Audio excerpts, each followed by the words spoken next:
In this video, I'm going to show you how to service a snowblower and get it ready for winter. First thing you want to do is actually get it started and let it run and warm up.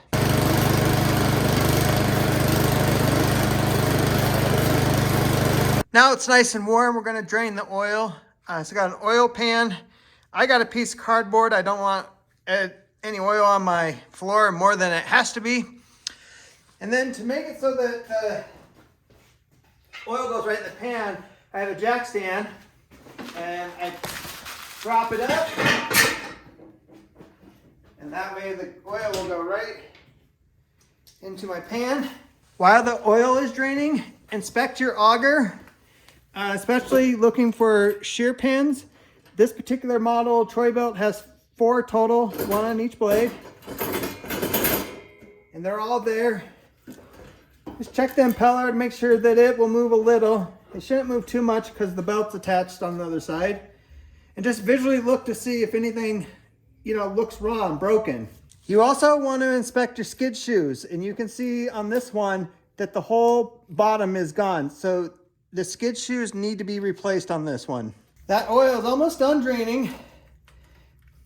Need to replace the spark plug. So pull that boot off.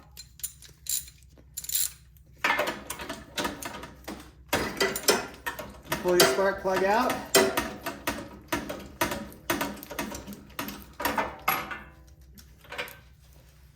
And then put your new spark plug in. Do not use the ratchet to start this. Just use your fingers because you do not want to cross thread the threads in the top of the head of the engine. And then just snug that down and put your spark plug boot back on. All right, the oil is done draining. So now put your plug back in.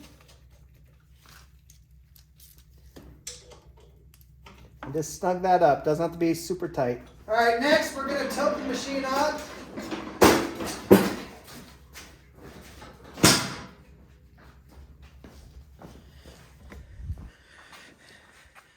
Now we can get to the bolts that hold the cover on.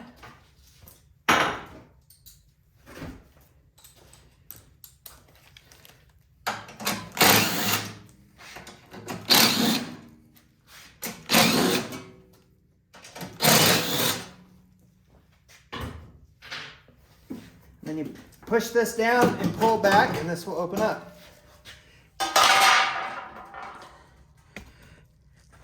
There's your drive gear. There's your friction disc and the drive disc.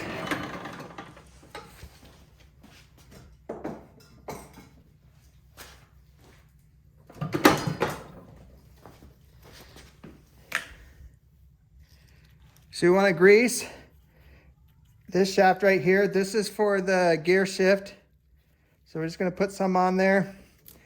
And then once we get it on there, we're going to shift the gears back and forth to work that in.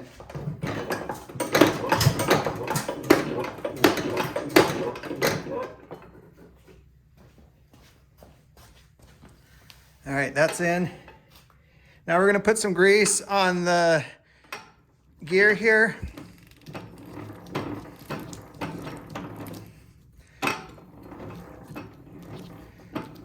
If you do happen to get any grease onto this disc or onto this wheel, make sure you clean that off because this relies on friction for it to work correctly. All right, gonna put our cover back on. And I have to smack it in place and then put your bolts back in.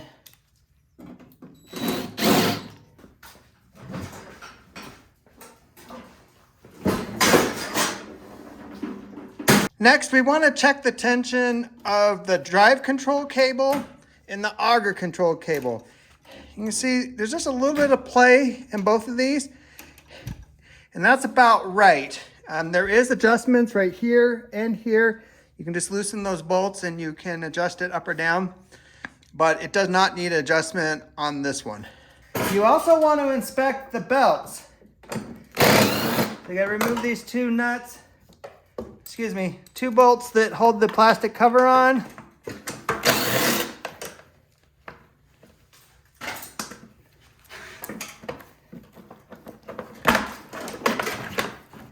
wiggle it out of there. And then we're inspecting the belt, just visually looking at it and seeing if it's got any cracks, if it's dry rotted, if it's got burn marks on it. This particular snowblower is not too old, so the belts are in really good shape.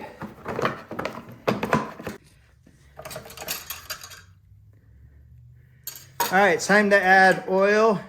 So you want to use 5W30.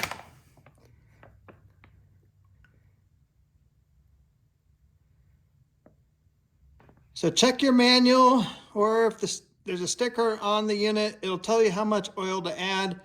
This particular model takes 20 ounces of oil. So if you go to your local Home Depot, Lowe's, hardware store, whatever you got, one bottle, one plastic container should be more than enough for the oil change that you need to do. All right, once you have your oil added, you want to check for the oil. And you can see on this dipstick, there's an L and there's an H. You don't want it past the H and you don't want it below the L. You want it right in between there. All right, that is pretty much it. Now we just need to start it up and make sure that the drive works, it goes into forward and reverse, and that the auger engages.